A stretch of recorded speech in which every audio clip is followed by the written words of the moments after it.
World champion Australia और south Africa को dominate करते हुए टीम इंडिया ने फाइनल में जोरदार एंट्री ली। दो बड़ी टीम्स को हराने के बाद इंडिया चैंपियन बनता नजर आ रहा था, क्योंकि उसके सामने फाइनल में अब वह न्यूजीलैंड थी, जो पहली बार आईसीसी ट्रॉफी फाइनल में अपनी जगह बनाने में कामयाब रही थी। आईसीसी ट्रॉफी जीतना तो दूर, इससे पहले न्यूजीलैंड ने कोई ट्राई नेशन सीरीज भी नहीं जीती थी। कैप्टन गांगुली ने लगातार दूसरे ओडीआई में 100 किया और तेंदुलकर ने अनचेसेबल वर्ल्ड रिकॉर्ड बनाया।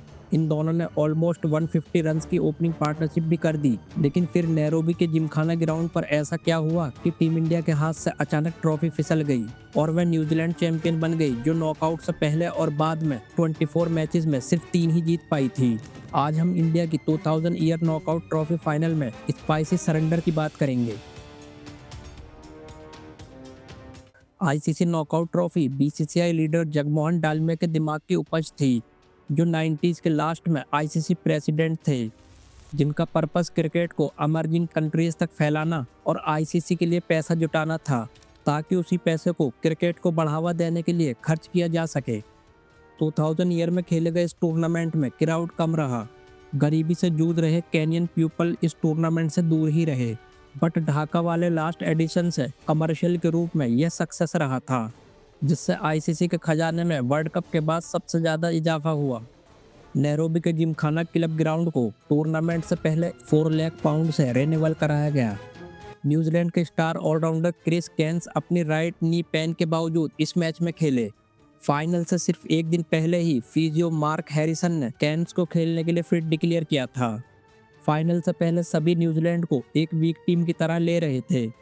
नॉकआउट से पहले 11 मैचों में वह सिर्फ 2 में ही जीत हासिल कर पाया था। कीवी कैप्टन स्टीफन फ्लेमिंग ने टॉस जीतकर पहले फील्डिंग चूज की, क्योंकि उनको उम्मीद थी कि जिमखाना ग्राउंड की पिच पर बॉल खूब घूमेगी। स्टार्टिंग में बॉल खूब घूमी, बट पिच पर नहीं बल्कि ग्राउंड के चारों ओर। गांगुली और तेंदुलकर ने 100 प्लस रन्स की एक बड़ी पार्टनरशिप करके इंडिया को 300 प्लस स्कोर पर ले जाने की नींव रखी। तेंदुलकर गांगुली की मिस्टेक से रन आउट हो गए, जबकि गांगुली ने लगातार दूसरे ओडीआई में सेंचुरी लगाई। सचिन तेंदुलकर इसी मैच से मोहम्मद अजरुद्दीन को चेस करते हुए ओडीआई क्रिकेट में सबसे ज़्यादा रन बनाने वाले प्लेयर की लिस्ट में सबसे आगे हो गए, जो कि आज तक भी एक अनबीटेबल रिकॉर्ड है। टीम इंडिया का मिडिल ऑर्डर कोलैप्स कर गया और वह सिर्फ 264 तक ही पहुंच पाया। इनिंग के फर्स्ट हाफ में मिले एडवांटेज को इंडियन बैट्समैन ने गंवा दिया था। न्यूजीलैंड रन चेज में हमेशा की तरह इस बार भी रोजर टूल्स के ऊपर पूरी तरह डिपेंड था, जो कि लास्ट 5 ओडीआई से 92 एवरेज से रन लूट रहे थे। बट न्यूजीलैंड ने इंडिया के खिलाफ कभी इतना बड़ा टारगेट सक्सेसफुल चेज नहीं किया था। जवाब में वेंकटेश प्रसाद ने क्रेग स्पीयरमैन और स्टीफन फ्लेमिंग को जल्द निपटाकर मैच में जान डाल दी। फिर भी अपने सॉलिड बैटिंग लाइनअप पर भरोसा करते हुए न्यूजीलैंड बेहद एग्रेसिव रहा। कीवीज ने अपना रन रेट नीचे नहीं आने दिया, बट उन्होंने अपने 5 बड़े विकेट खो दिए थे। इस तरह यह मैच पूरी तरह से टीम इंडिया के हाथ में जाता नजर आया। टीम इंडिया और जीत के बीच में क्रिस केन्स एक दीवार बनकर खड़े हो गए। केन्स एक ऐसे प्लेयर थे जो बॉल को हिट करने के लिए बाउंड्रीज की लेंथ नहीं देखते। रिक्वायर्ड रन रेट एक वक्त 8.5 तक पहुंच गया था। फिर भी केन्स ने हार नहीं मानी और इंडियन बॉलर्स को जिमखाना ग्राउंड पर डोमिनेट करके रख दिया।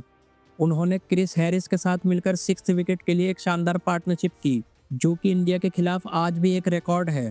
केन्स ने सिंगल हैंडली 2 बॉल बाकी रहते ट्रॉफी को न्यूजीलैंड के हक में कर दिया।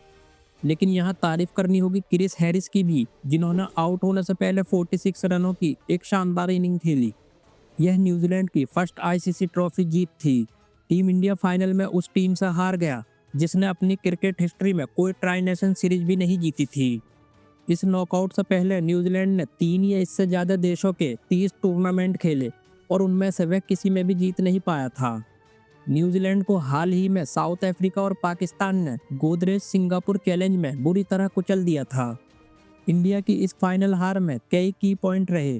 गांगुली और तेंदुलकर के सॉलिड स्टार्ट के बाद मिडिल ऑर्डर का कोलैप्स कर जाना, न्यूजीलैंड के 5 बैट्समैन को जल्दी गिराकर बॉलर्स ने बाद में अपनी पकड़ लूज कर दी। नैरोबी के जिमखाना ग्राउंड की शॉर्ट बाउंड्रीज, जहां अगर बैट्समैन केन्स जैसा हो तो स्लो ओवर्स में 10 रन पर ओवर रिक्वायर्ड रेट भी हासिल किया जा सकता है। और नंबर 4, जो कि सबसे बड़ा था, क्रिस केरेंस ने हिस्टोरिकल 100 ठोका। जिसमें अनिल कुंबले की बॉल पर लगाया गया वह पावरफुल स्ट्रेट सिक्स भी था, जिसमें बॉल स्टेडियम पार कार पार्किंग में चली गई थी। पूरी तरह से फिट नहीं केन्स बैटिंग और सिर्फ 5 ओवर फेंकने के लिए इस मैच में खेले थे। बट गांगुली और तेंदुलकर के स्पार्क के बाद टीम को स्ट्रगल करता देख नी इंजरी के बावजूद स्लो रनअप से उन्होंने 10 इकोनॉमिकल ओवर्स किए। रिक्वायर्ड रेट इंक्रीज होने के बावजूद केन्स नर्वस नहीं हुए और एक फंसे हुए मैच को जीतकर सभी इंडियंस को सर झुकाने पर मजबूर कर दिया। अगर क्रिस कैरेंस फिट नहीं होते तो उनकी जगह पॉल वाइजमैन खेलते। अगर ऐसा होता तो शायद यह इंडियन टीम के लिए अच्छा होता। न्यूजीलैंड के लिए यह एक हिस्टोरिकल जीत थी, जबकि इंडिया के लिए एक ऐसी पेनफुल हार जिसे वे हमेशा याद रखेंगे। गाइस, आप 2000 नॉकआउट फाइनल हारने की किस बात को ज़्यादा भाव देते हो? इसके बारे में हमें अपनी राय कमेंट्स बॉक्स में ज़रूर दें। यह वीडियो आपको कैसी लगी इस बारे में भी हमें ज़रूर बताएं। इसी तरह की और वीडियोस के लिए चैनल को सब्सक्राइब करके बेल आइकन को प्रेस भी कर लें।